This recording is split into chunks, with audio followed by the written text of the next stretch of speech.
Hola, ¿qué tal? ¿Cómo están? ¿Se sienten bien? Estoy contenta de estar nuevamente con ustedes. Mi nombre es Aleida Guevara. Soy médico cubana, madre de 2 hijas de las cuales estoy muy orgullosa. Desde muy joven estoy comprometida con los pueblos que luchan por su independencia, su soberanía, su identidad. Así me educó mi madre, con la fuerza y la ternura de mi gente y el ejemplo y la guía de mi padre, Ernesto Guevara, más conocido como el Che. Hay países que a través de su historia oficial tratan de ocultar sus pueblos originarios. Sí, eso ocurre, de verdad. Y claro, cuando uno piensa en la conquista, en la colonización, muchos de estos pueblos de verdad desaparecieron. Eso es cierto.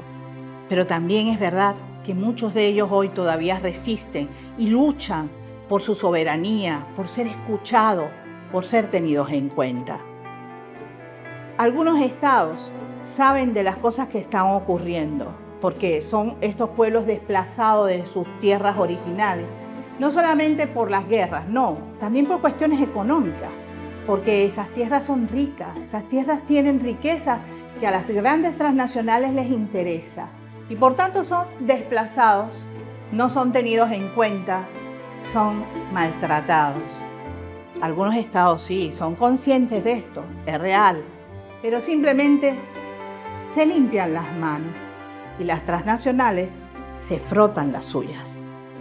En un mundo dominado por las transnacionales de la información o desinformación, este programa le brinda un camino diferente, quizás algo indisciplinado. Lo hacemos semanalmente. Si ustedes quieren acompañarnos, por favor, háganlo sencillamente con Aleida Guevara.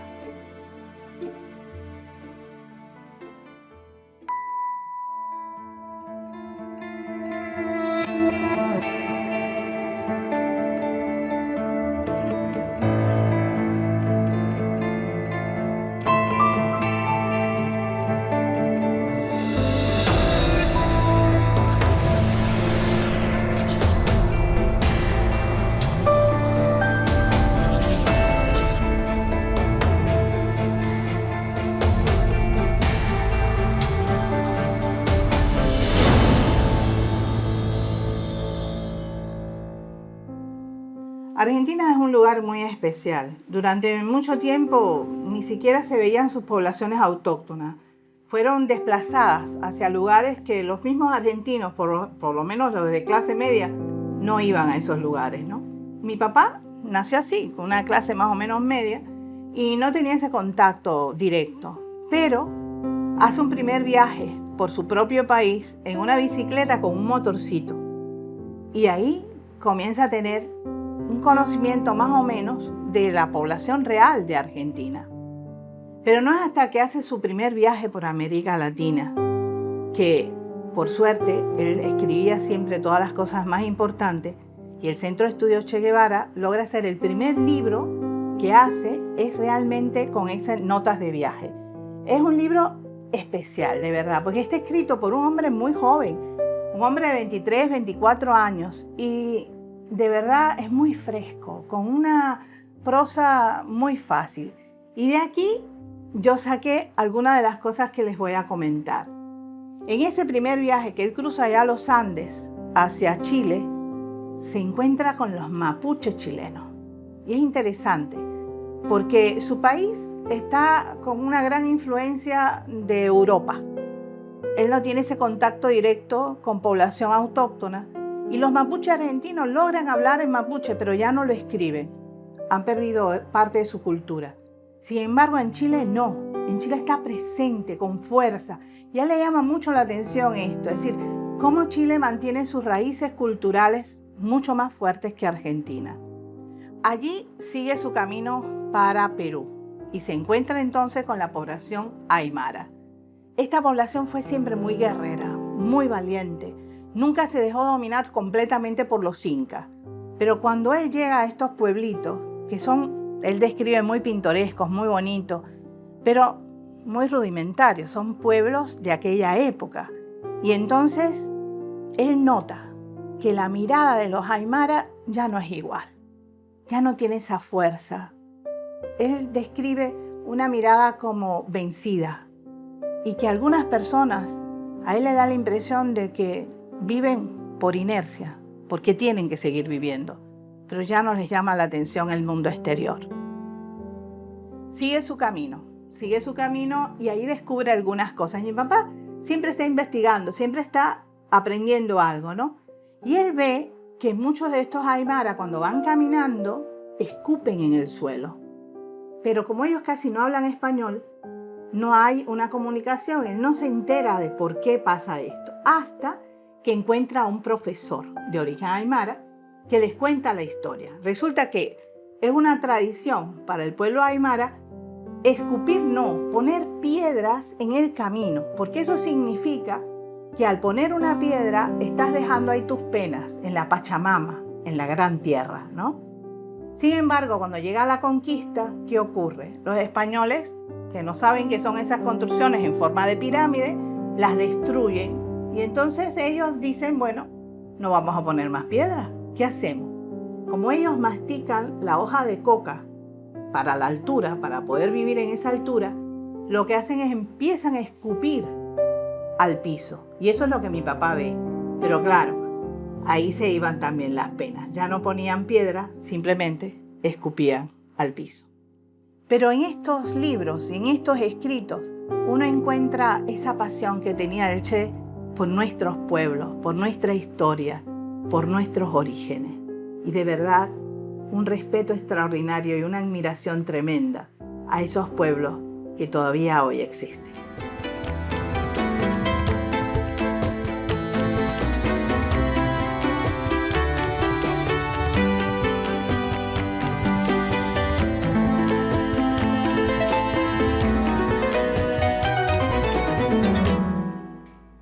Australia rechazó en un referendo una propuesta para modificar la Constitución de 1901, que tenía el objetivo de crear un organismo consultivo que diera voz a los indígenas ante el legislativo y el ejecutivo sobre las cuestiones que los afectan. No se preocupen. Posiblemente esto sea una noticia vieja. Debe ser de hace mucho tiempo. No, es del mismísimo 2023. Vamos a seguir leyendo. Los australianos negaron rotundamente mayores derechos para los ciudadanos indígenas y en este sentido dejaron intacta la constitución del país de 122 años de antigüedad. Vamos, se dice fácil, pero ¿sabes lo que es creer esto? Y es que Australia, fíjense, es quizás el único país o uno de los pocos países que fue colonia que no reconoce a sus poblaciones autóctonas. Bueno, realmente fue primero una cárcel, una señora cárcel, y después se convirtió en colonia. Pero todavía hoy responde como súbdita de la corona inglesa.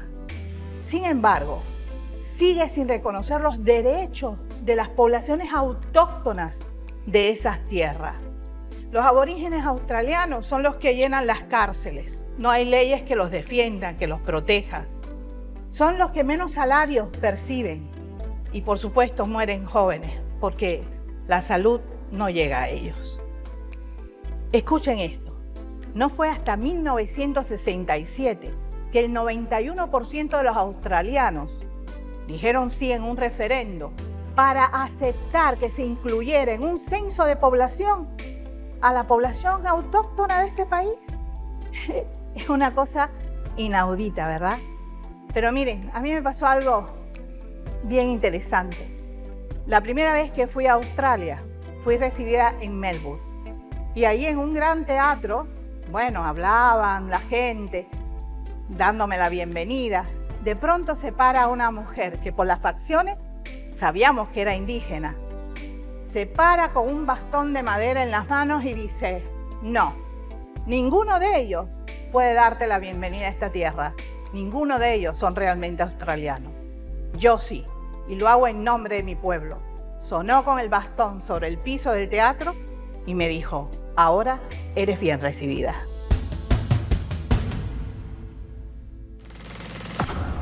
Los pueblos indígenas se enfrentan a muchos desafíos. Sí, porque son prácticamente ignorados. Es decir, se les trata de aplicar leyes que no son las suyas. No se les respeta sus principios, su cultura, no se les tiene en cuenta. La representación de ellos desde el punto de vista político es nula o muy pobre y están muy lejos de los servicios de salud, de educación y hasta de alimentos. Los pueblos indígenas son desplazados de sus tierras ancestrales, tierras que fueron protegidas por ellos durante siglos. Claro, al ser protegidas, hoy tienen el 80% de la biodiversidad de nuestro planeta. Claro, tienen riquezas tremendas, tienen petróleo, gas, minerales diferentes. Y estos son apetecidos por las grandes transnacionales.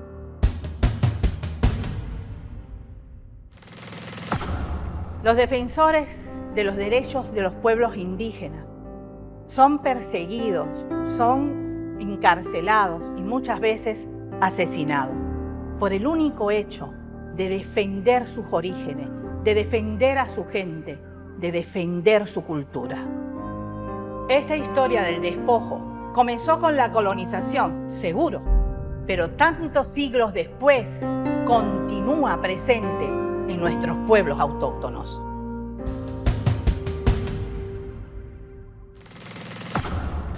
Y de lo que vamos a hablar, y adelantamos algo, es de que envié ya una carta al rey de España y otra carta al Papa para que se haga un relato de agravios y se pida perdón a los pueblos originarios por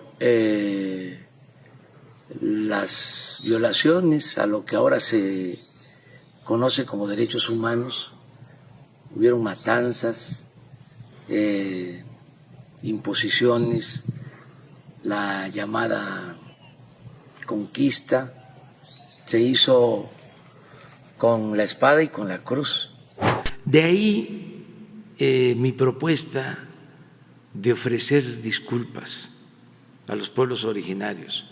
Se malinterpretó cuando lo planteé. Ojalá y se vuelva a analizar y hacer el compromiso de la no repetición, que nunca jamás se vuelvan a cometer atrocidades, porque lo que se hizo fue negar las culturas y las civilizaciones que existían en América, catalogando todo como barbarie, como salvajismo. Entonces, que la conquista nos había civilizado, porque esa es una justificación ideológica para encubrir, ¿sí?, la imposición y el saqueo, sobre todo.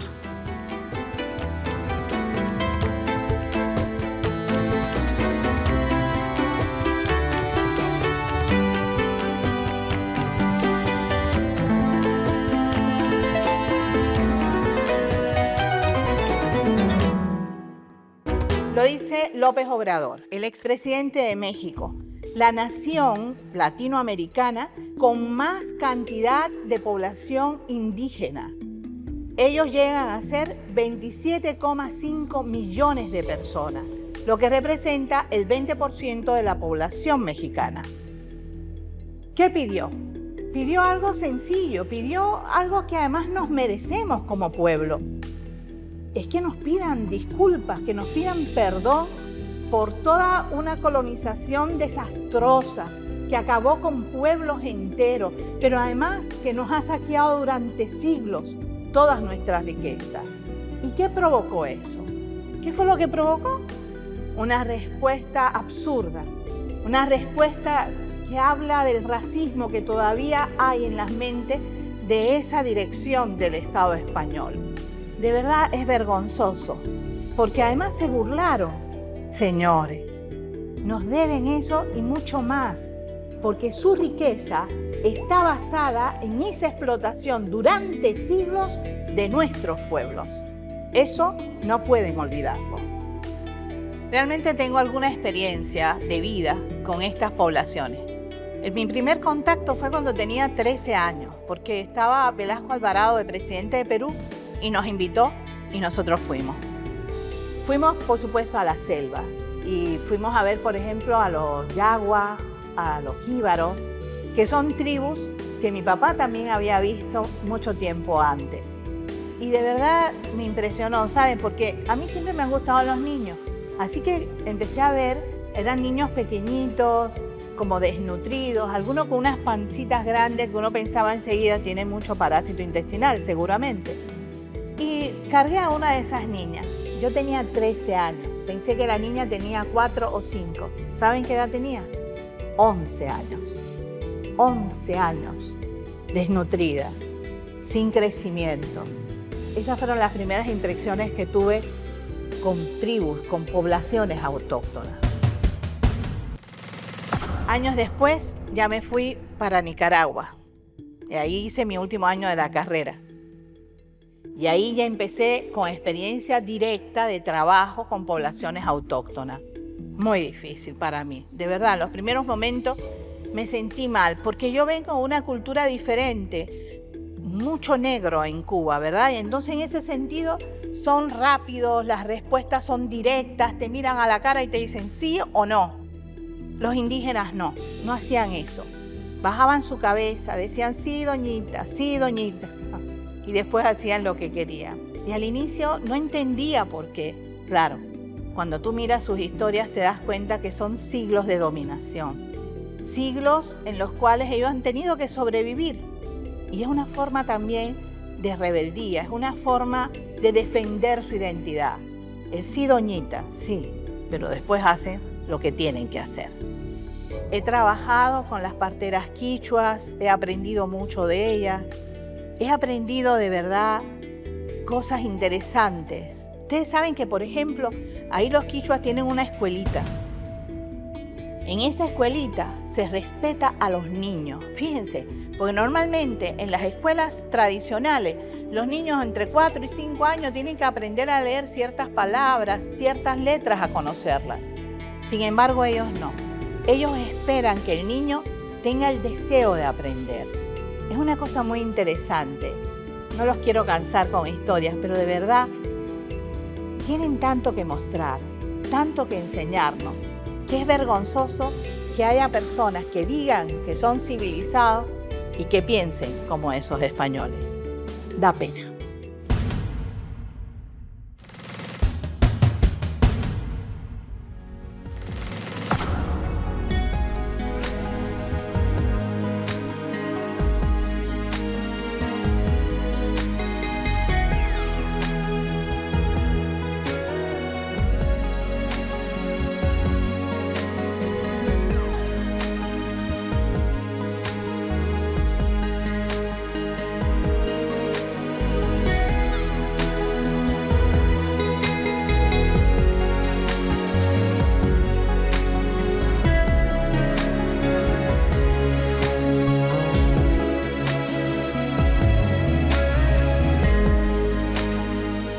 Fue en Argentina, precisamente la tierra de mi padre, donde he tenido más contacto con poblaciones autóctonas.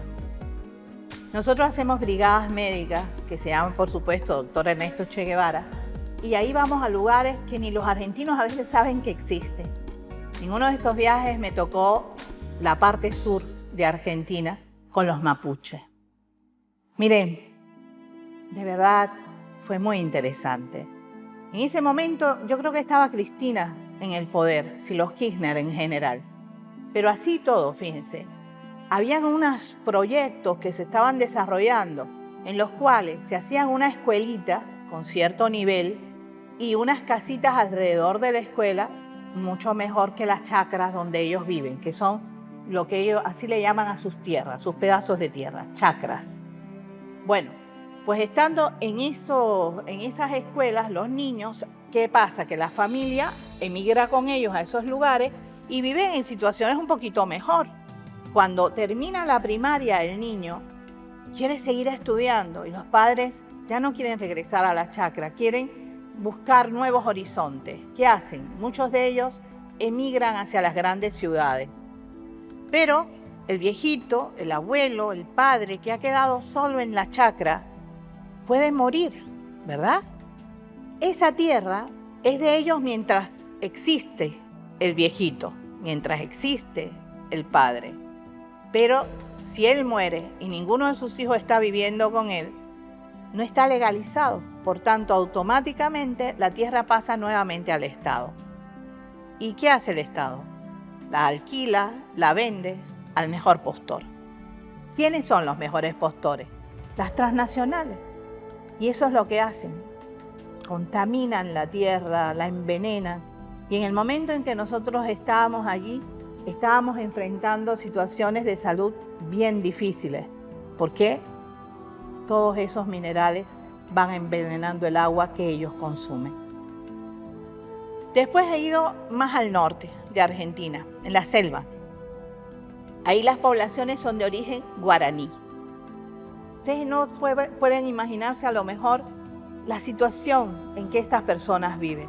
De verdad es muy precaria. Pero tratamos de ayudar. ¿Para qué hacemos?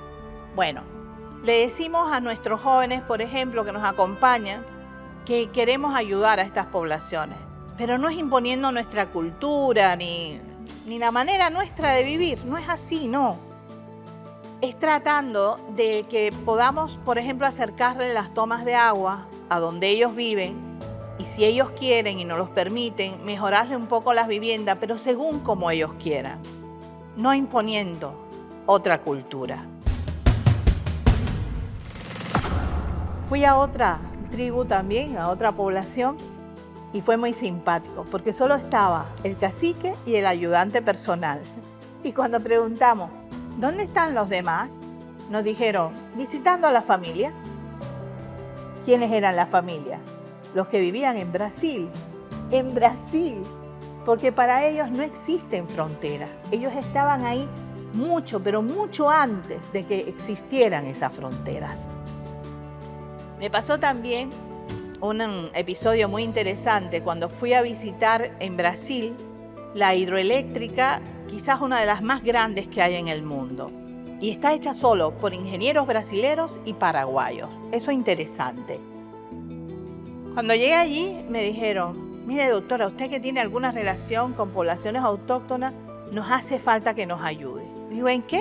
¿En qué puedo ayudar? Mire, es que cuando nosotros hicimos la hidroeléctrica tuvimos que desplazar prácticamente a 20 familias del lado de Brasil. Y el presidente Lula nos ha dado la orientación, porque en ese momento estaba Lula de presidente, de que debemos entregar nuevas tierras a esas 20 familias.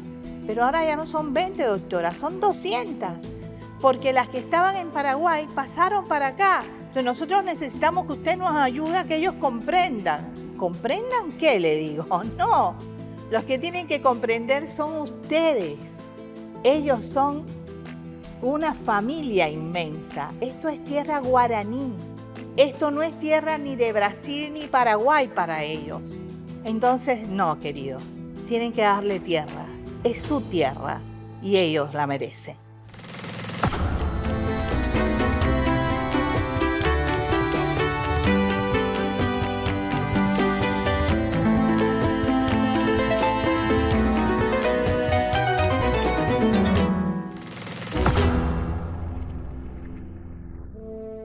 Es tiempo ya de que el mundo cambie su manera de pensar.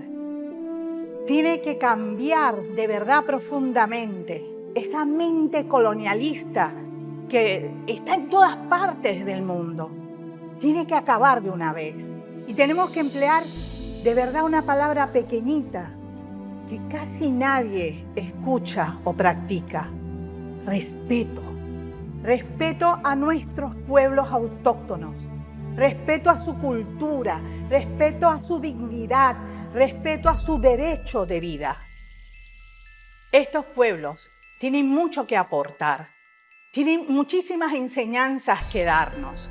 Por ejemplo, ellos saben apreciar mucho mejor que todos nosotros la vida.